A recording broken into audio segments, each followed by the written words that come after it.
माझ्या प्रत्येक व्हिडिओच्या खाली एक कमेंट येत होती की पारंपरिक पद्धतीचं पूजेसाठीचं धोतर कसं नेसायचं।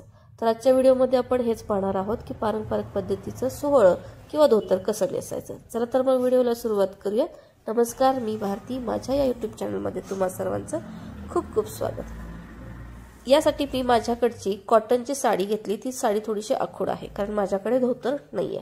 तुम्ही धोतर घेऊ शकता। सुरुवातीला समान पद्धतीने घ्यायची आणि त्यानंतर इथे तुम्ही गाठी बांधू शकता किंवा या पद्धतीने एकमेकांवरती घेऊन पुढच्या साइडला एकमेकांवरती घेऊन वरची किनार जी आहे ती अशी दुमडायची जेणेकरून ती फिटिंगला व्यवस्थित बसेल। तुम्हाला असं जर का कम्फर्टेबल नसेल तर तुम्ही तिथे गाठी मारू शकता। त्यानंतर त्यातला एक पन्ना जो आहे जो नेसत्या पन्न्याचा असतो तर तो बाजूचा जो वरचा भाग असतो जिथे आपण पिको वगैरे करतो त्या बाजूला प्लेट्स पाडायच्या।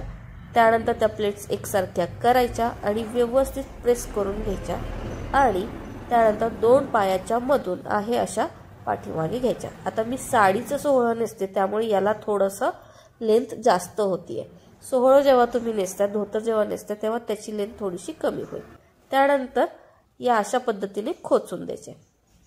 आता तुम्ही बघू शकता पाठीमागे व्यवस्थित घोळ आलेला आहे। वरती जर का धोतर गेला असेल तर ते पाठीमागून थोडंसं खाली खेचून पुढून थोडंसं खाली खेचून व्यवस्थित टाचेपर्यंत आणायचं। त्यानंतर पुढचा जो राहिलेला भाग होता नेसत्या पन्न्याचा तर त्याच्या पुन्हा सरळ जिथे काठ असते वरची किनार असते तिथे प्लीट्स पाडायच्या आणि अगदी पोटावरती समोर त्या खोचायच्या।